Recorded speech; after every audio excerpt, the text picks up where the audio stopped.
Assalamualaikum warahmatullahi wabarakatuh. Apa kabarnya anak-anak kelas 4 pada pagi hari ini? Alhamdulillah, luar biasa, tetap semangat, pantang menyerah. Allahu Akbar.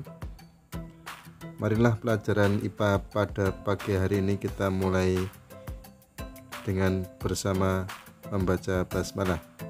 Bismillahirrahmanirrahim. Pelajaran IPA kali ini masih bab 2, yaitu daur hidup makhluk hidup. Kemarin sudah kita bahas daur hidup hewan, yaitu hewan yang mengalami metamorfosis sempurna, sudah kita bahas. Kemudian hewan yang mengalami metamorfosis tidak sempurna juga sudah kita bahas. Kemudian yang C, hewan yang tidak mengalami metamorfosis, itu juga sudah kita bahas.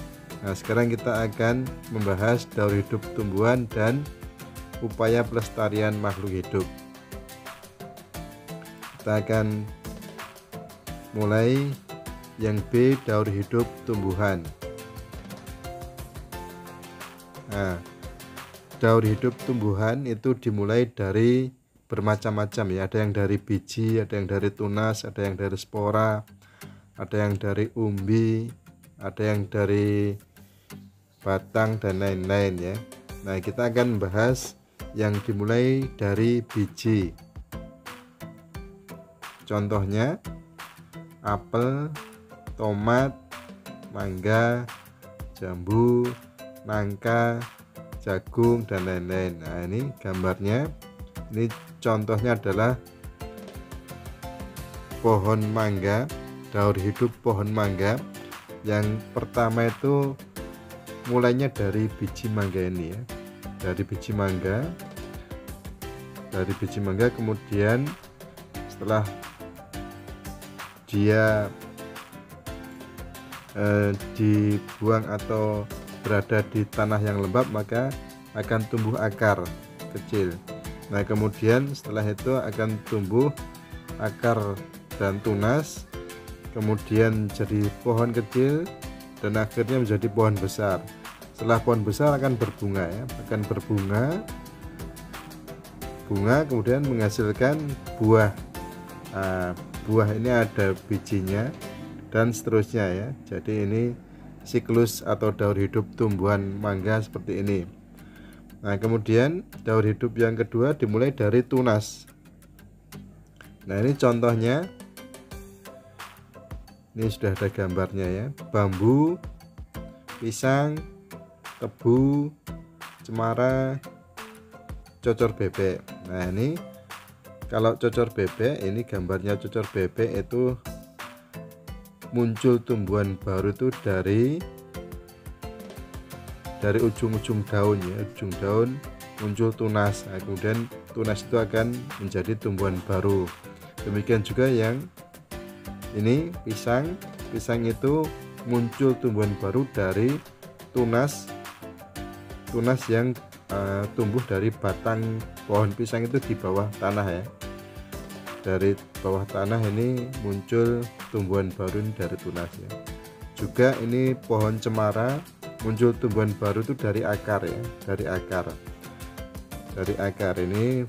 Kalau kita membahas perkembangbiakan, maka ini disebut tunas adventif. Ini disebut tunas adventif karena muncul tumbuhan baru tidak dari batang. Kalau ini kan dari batang.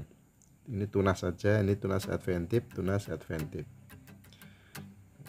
Kemudian nomor 3 dimulai dari umbi.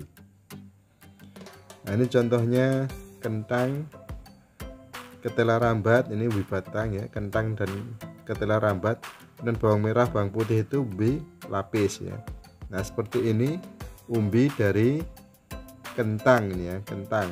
Ini kentang diletakkan di tanah akan muncul tumbuhan baru.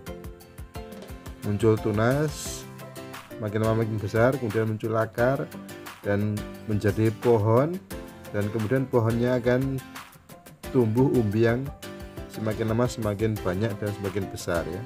Dan ini kemudian ditanam lagi seperti ini ya. Nah, ini dimulai dari umbi. Ini daur hidup tumbuhan mungkin sudah cukup ya, ada 3 saja. Kemudian yang nomor C adalah upaya pelestarian makhluk hidup. Nah, hewan dan tumbuhan itu bermanfaat bagi manusia. Manfaatnya apa saja? Ya, yang pertama sebagai sumber ilmu pengetahuan. Kemudian sebagai sumber pangan. Ini hewan dan tumbuhan itu untuk makanan bagi manusia ya. Kemudian sebagai bahan obat-obatan. Kemudian untuk menjaga keseimbangan lingkungan ya. Nah, demikian dan lain-lain. Kemudian upaya pelestarian yang dapat dilakukan karena manfaat hewan dan tumbuhan di atas sangat penting, maka dilakukan pelestarian hewan dan tumbuhan agar tidak punah. Nah, kalau punah maka bahan pangan kita akan tidak ada ya. Kalau tidak ada kita akan punah juga nanti ya. Nah, berikut upaya pelestarian yang dilakukan. Yang pertama yaitu penegakan hukum.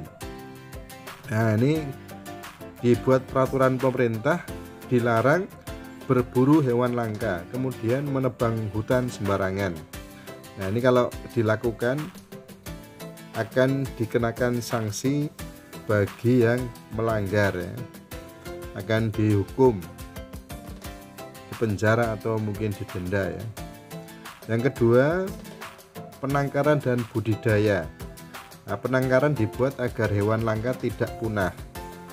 Juga penangkaran itu dikhususkan untuk hewan langka yang mengalami luka-luka. Nah, budidaya itu dilakukan agar tumbuhan langka tidak punah. Jadi penangkaran itu untuk hewan, budidaya untuk tumbuhan ya. Yang ketiga yaitu pelestarian secara in situ dan ex situ. Nah, ini apa bedanya? Pelestarian in situ adalah upaya pelestarian di habitat aslinya. Habitat aslinya itu kan kalau hewan-hewan langka itu kan di hutan. Nah, maka dibuat mirip hutan. Seperti hutan lindung, taman nasional, suaka marga satwa, cagar alam dan lain-lain. Ini seperti hutan ini ya. Nah, itu pelestarian di dalam ini di situ semua itu namanya in situ pelestariannya ya. Nah, kemudian pelestarian ex situ adalah upaya pelestarian yang dilakukan di luar habitat aslinya. Ini contohnya kebun raya, kebun binatang, kebun botani, taman safari, herbarium, penangkaran dan lain-lain. Jadi hewan langka umpamanya dibawa ke kebun binatang. Di kebun binatang dirawat, kemudian kalau bisa dikembangbiakkan ya. Nah, makin lama makin banyak di kebun binatang itu ya. Demikian juga kebun raya dan kebun botani, taman safari dan lain-lain.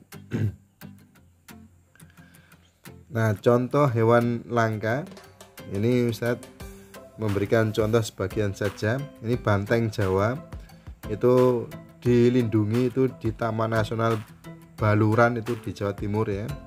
Kemudian gajah itu dilindungi di Taman Nasional Waikambas Lampung. Kemudian badak bercula 1 itu dilindungi di Taman Nasional Ujung Kulon Banten ya. Kemudian komodo itu dilindungi di Pulau Komodo Nusa Tenggara Timur dan lain-lain, masih banyak. Nah, kemudian contoh tumbuhan langka. Nah, ini yang pertama Amorphophallus titanum. Ini tumbuhan bangkai raksasa. Amorphophallus titanum, ini tidak kelihatan ya. Titanum ini tidak kelihatan. Ini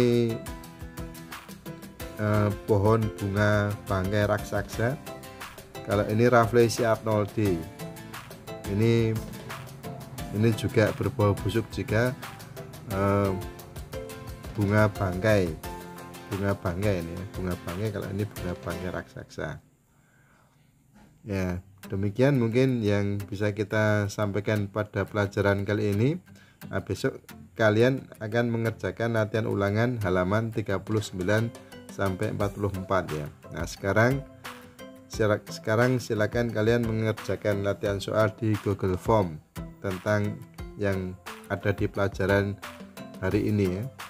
Nah, demikian mungkin pelajaran hari ini bisa kita tutup dengan hamdalah dan doa kafaratul majelis. Alhamdulillahirabbil alamin. Subhanakallahumma wa bihamdika asyhadu an la ilaha illa anta astaghfiruka wa atubu ilaik. Assalamualaikum warahmatullahi wabarakatuh.